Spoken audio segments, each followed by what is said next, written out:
Hello everyone, welcome to Kexo Study, where we make science fun and easy to understand. आज हम क्या पढ़ेंगे बेटा? Importance of universal law of gravitation के बारे में। लास्ट वीडियो में मैंने आपको समझाया था कि यूनिवर्सल लॉ ऑफ ग्रेविटेशन है क्या। तो एक पिक्चर के थ्रू हम समझते हैं पहले।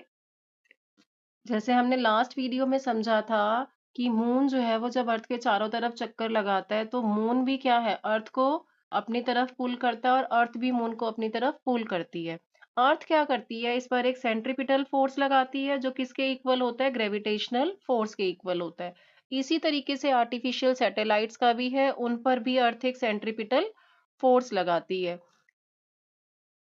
ये तो थी पहली इंपॉर्टेंस इनकी। सेकंड देखो, यहाँ पर आपने रेनफॉल देखी है, रेनफॉल भी क्या है, ग्रेविटेशनल फोर्स की वजह से ही नीचे गिरती है अर्थ पर। इसी तरीके से वाटर जो है वो भी क्या है, पानी जब हाइट से गिरता है तो वो भी नीचे की तरफ ही आता है। अब जैसे मेरा जो वेट है, मेरा वेट जो है वो फोर्स होगा जिस फोर्स से मुझे अर्थ अट्रैक्ट कर रही है अपने सेंटर की तरफ। ठीक है, मेरा वेट वो ग्रेविटेशनल फोर्स है जिस फोर्स से अर्थ मुझे सेंटर की तरफ अट्रैक्ट कर रही है। इसी कारण से तो हम अर्थ पर हैं, हम अर्थ पर उड़ नहीं रहे हैं। ठीक है, कुछ पॉइंट्स लिखे हैं, पढ़ लेते हैं। It is the force that bind us to the earth. It is responsible for motion of moon around earth, the motion of planets around sun, and the tides due to the moon and the sun. ये है universal law of.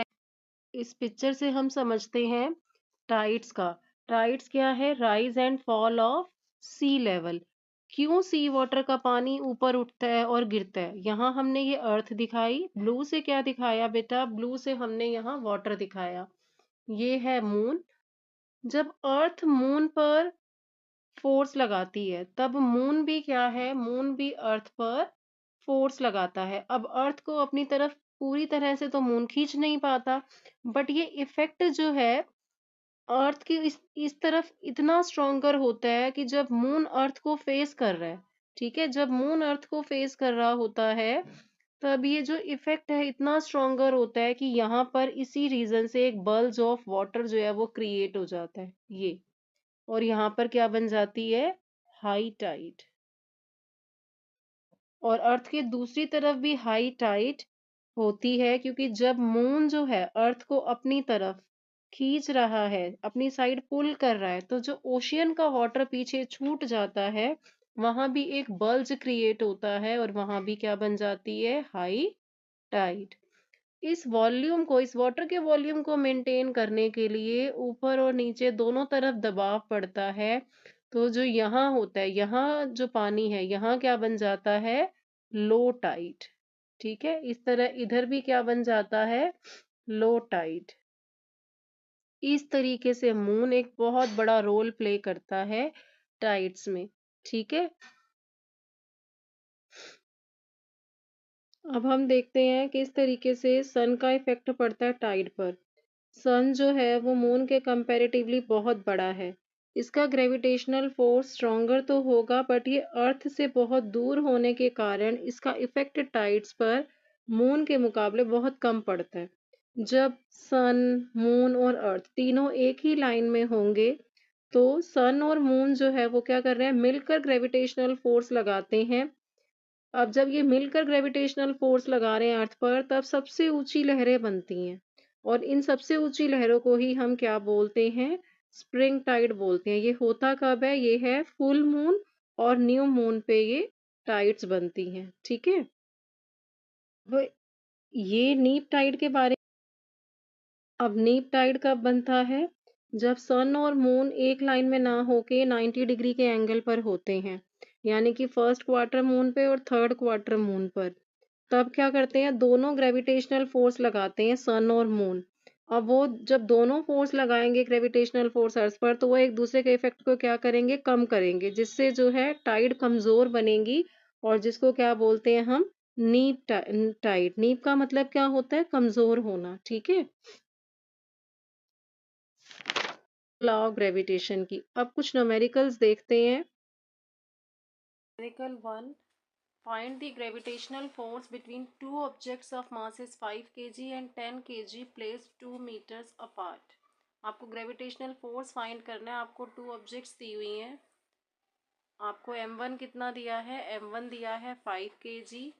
m2 कितना दिया है? m2 दिया है 10 kg। ठीक है, ध्यान रखेंगे मास kg में होना चाहिए और डिस्टेंस किस में होना चाहिए? मीटर्स में। आपको डिस्टेंस कितना गिवन है? 2 मीटर। तो हमने ग्रेविटेशनल फोर्स का फॉर्मूला क्या पढ़ा? G m1 into m2 upon r square, where r is the distance between two objects. यहाँ से हम g का वैल्यू कितना मालूम है? 6.67 इंटू 10⁻⁻11। ठीक है, तो यहाँ हम पुट करेंगे। m1 कितना दिया आपको? 5। m2 कितना गिवन है? 10। और डिस्टेंस कितना है? 2।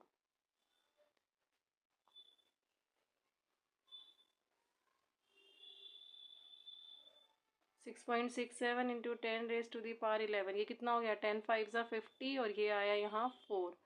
इसको सॉल्व करेंगे तो ये 25, ये 2।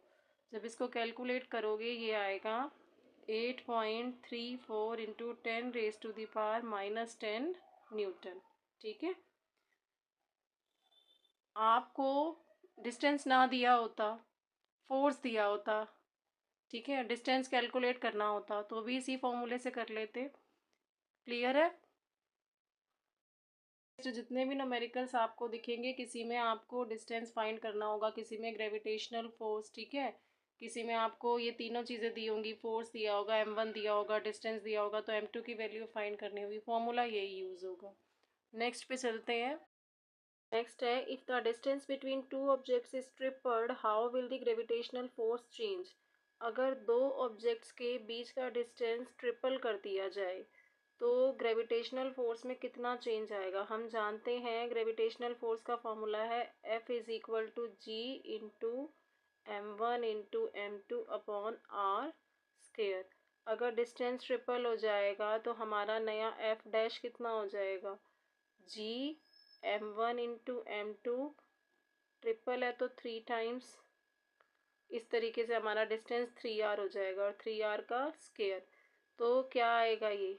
G m1 into m2 upon 9r square. पहले वाले फोर्स का जो न्यू फोर्स है वो कितना हो गया? 1/9 टाइम्स हो गया। ठीक है, it means the gravitational force will become 1/9 of its original value. जैसे जैसे डिस्टेंस बढ़ता जाएगा वैसे वैसे ग्रेविटेशनल फोर्स क्या होगा? रिड्यूस होता जाएगा। ठीक है, ये फोर्स ऑफ अट्रैक्शन क्या होगा? रिड्यूस होता जाएगा। नेक्स्ट क्वेश्चन है, if the gravitational force between two objects is 36 newton when they are 2 metres apart, what will be the force if the distance is increase to 6 metres. दो objects हैं, उनके बीच का जो ग्रेविटेशनल फोर्स है वो 36 Newton दिया हुआ है, जब उनके बीच का डिस्टेंस कितना है? 2 मीटर्स है। अब वो पूछ क्या रहा है आपसे? फोर्स क्या होगा अगर इस डिस्टेंस को बढ़ा करके 6 मीटर कर दिया जाए। तो आप जानते हो ग्रेविटेशनल फोर्स जो है G m1 into m2 upon r square.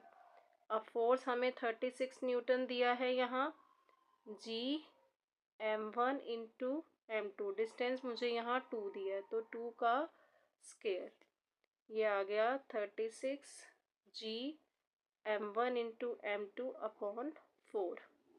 अगर डिस्टेंस को 6 मीटर कर दिया जाए तब क्या हो जाएगा? ये F G m1 into m2, 6 का स्क्वायर हो जाएगा, ये आ गया इधर से F G into m1 into m2 upon 36। ठीक है, ये हमारा फोर्स है अगर डिस्टेंस 6 मीटर हो तो। अब कंपेयर कर लो इनको, इसको हम F डैश से डिनोट कर लेते हैं। ये हम कर लेंगे F dash upon F, G m1 into m2 upon 36, यहाँ आ गया F के लिए G m1 into m2 upon 4। ठीक है, इसका हम रेसिप्रोकल कर देंगे इधर जाकर। कैंसिल हो जाएंगे ना ये सारे, इधर 36, यहाँ आ जाएगा 4/g m1 इंटू m2। ठीक है, ये इधर कैंसिल, ये आ गया यहाँ से 1/9। अब ये आया हमारे पास f' इज इक्वल टू 1/9। इस f की वैल्यू हम जानते हैं, यहाँ से 36 है, तो ये क्या आ जाएगा f'/36 1/9। f' is equal to 36/9 जब हो जाएगा तो कितना मिला 4 न्यूटन। ठीक है, f' हमें यहाँ से कितना मिल जाएगा 4 न्यूटन। हमारा न्यू फोर्स जो है, अगर डिस्टेंस को बढ़ाकर 6 मीटर कर दिया जाए तो हमारा फोर्स कितना मिल जाएगा हमें 4 न्यूटन। क्लियर है, कोमा है। If you found this video helpful, don't forget to like, share and subscribe to Keksu Study for some amazing science videos.